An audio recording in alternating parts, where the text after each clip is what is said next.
Do you guys feel like more and more people are becoming comfortable and encouraging bad behaviors in order to get ahead in life? Yes. Yes.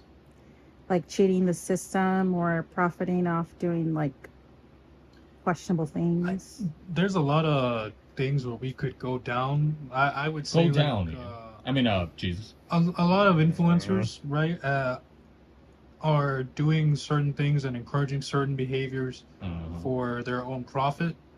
You know, uh, especially like you have a lot of these women who give advice about like how you should deal with men, right? And most of their advice comes down to, you know, you should hustle him as much as you can, right, for his money. And a lot of impressionable women and a lot of impressionable men don't realize that that's the advice that usually someone who's a sex worker would give. And so, A gold digger. yeah, and it's kind A of woman like, of the night. it's kind of like, you know, I'm not saying that sex workers are bad, you know. It's just you need to understand that that advice is not for you, especially if you want something healthy, like a healthy relationship or a healthy friendship, you know. You shouldn't be doing all that. What about the rest of you guys? What do you guys think? I'll take this one because clout is the new form of currency today. People want attention. They will do whatever they can to get attention. And on top of that, the idea of being negative, toxic, and because it's trending, because it's fun, because it's everywhere, that brings in more results. That brings in more profit. That make like stuff like that.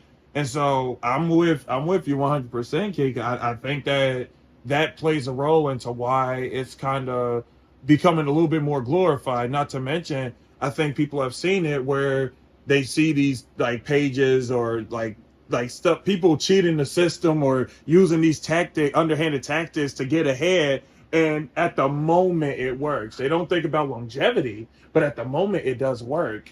And so they're like, if it works for them, then I can pull it off too. And then they try to keep doing this thing and so on. And they're not thinking about the end game where it could be this can get pulled at any moment.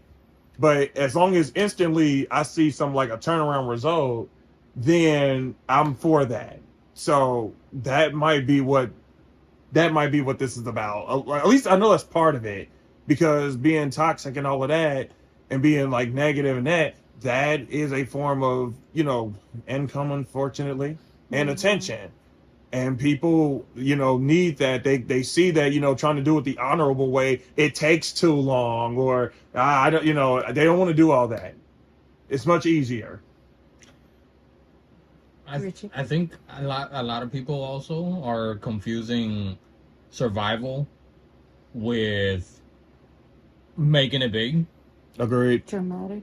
because like you're seeing more and more examples right now, whether it's on TikTok, like all these different social media platforms, where you have certain individuals who are promoting scamming the system, scamming, whether it's EBT, scamming, food stamp, The LLC loans. like all these different types of scams, and it's so blatant, like it's so like out there, like like at least before it used to hide, but now everyone, and even well, you had shared, Jesus, about like women who are out here promoting certain types of lifestyles. Instead of promoting like female empowerment today, their idea of female empowerment is, as long as you're making the money, that's female empowerment. And I feel the same way about the guys who are out here promoting, well, being a man is this, and this, and this, and the manosphere, whatever, field. But it's not that they care about helping a lot of these guys who are either misguided, they're hurting, they're going through a lot. And instead it's just, a lot of the time they don't even follow their own shit, but because it's profitable, they're willing to take thousands of dollars from these guys who are very in vulnerable places in their lives, to tell them you're not man enough, and if you want to be just a little bit more manlier, Like me. do this, because I'm the manliest man in this manly world. But if you pay even the smallest of attention to their lifestyle or their personality, you see they ain't no alphas. And I'll even go further a little bit there too, because you're hitting it. Some of them, they don't even live by any of the stuff they preach. Like you have sometimes, like, you know, you bring up the men. There's like women that sometimes be saying, you know, telling, well, if you want a good guy, he's got to like be this much. He's got to make six figures, this, and that. They will spread that information over, like, because that makes good TikTok, Instagram, you know, rage bait and whatever. But then when they finally log off, you know who they're actually going back home to?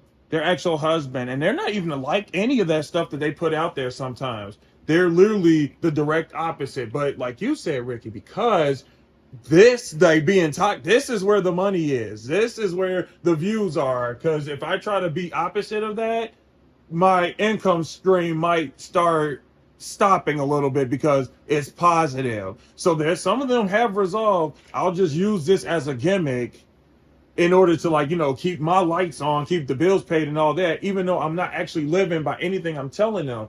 And the sad part is there's people who unfortunately are deluded, where they hang on to every single word that sometimes these people say, where it's just, this is what it means to be a man, and this is what it means to, like, you know, be a valuable, you know, man or whatever. When it's like, if they was to pull back that onion layer and see who they really was following, and then just like, you've been lying to me the whole time and taking my money and my time, and I listened to you the whole time. So to close up the episode, guys, great discussion. So kind of a recap of all 4 questions. Before we leave off, I want to make sure that we leave off on a positive note, as positive as we can. I want us to all go around the circle, give at least one piece of advice from any of the 4 questions that we discussed today, what you guys would tell anybody who's listening. Jesus? I think as it concerns the last question, be very cautious on who you take advice from and who you choose to look up to, especially online. Because as Ian said, you know, these people could be putting on a front just to take advantage of you in some way. The only person who truly knows what you would want is you at the end of the day. So please be safe. And yeah, any of you guys got any advice? Keeks? I got quite a couple, but mainly, like we discussed, be very, very selective of who you're vulnerable with, and treat others how you want to be treated. Finland? Mine has to kind of tie into the third one. I can't stress it enough. The best kind of revenge is you live well. You live past what people have done to you, what they said about you. Right. You live beyond the pain that they inflicted. Even if you do or you don't get a sorry verbally out of them, you live past what they did. That's the best revenge you can get on them. Don't focus on any of that other stuff. And finally, I would love to close the episode with saying everything is always going to come back to the internal part of you. So make sure that whatever you got to heal, you heal that by yourself. Don't depend on other people to come and heal it. Especially people who are very obviously promoting hate. Hate against others, hate against yourself. If something happened that, you know, maybe someone broke your heart, somebody betrayed you, we all make mistakes. And that's not to condone or justify what others have done to you. But being a hateful person, that's not going to make you feel any better. If anything, it's like a drug. You're just going to need more and more and more and more hate. And the worst part of it, if you're already emotionally and mentally lost in life, financially, you're going to eventually catch up to it too, because none of this shit is for free. So, like, you know, kind of just adding on to what you guys said, be careful with not only who you are vulnerable to, who you trust. Understand that people are going to make mistakes just like you do. And whether or not you forgive them, that'll be completely up to you. And be careful who you also turn to in those moments where you might feel lost or you might be in one of your low points. So take care of yourself. Yeah. Look out for yourself. All right? Make sure to heal. And don't follow what these people that are shouting at the top of their lungs. This is what it means to be successful in life. Always keep an open mind. Always keep a keen eye to see. Make your own judgments. Are they following what they're preaching? So hopefully you guys enjoy that. Please share in the comment section any examples. If you guys agree or disagree, please keep it respectful. Tune in to our next episode next time. I'm Richie here with Finland, Jesus, and Kika. Hopefully you guys are taking care. Subscribe if you haven't. Hit that share, like, and all the other stuff. Yeah. We'll see you guys next time. Take care. Finland. Bye. Finland. Bye.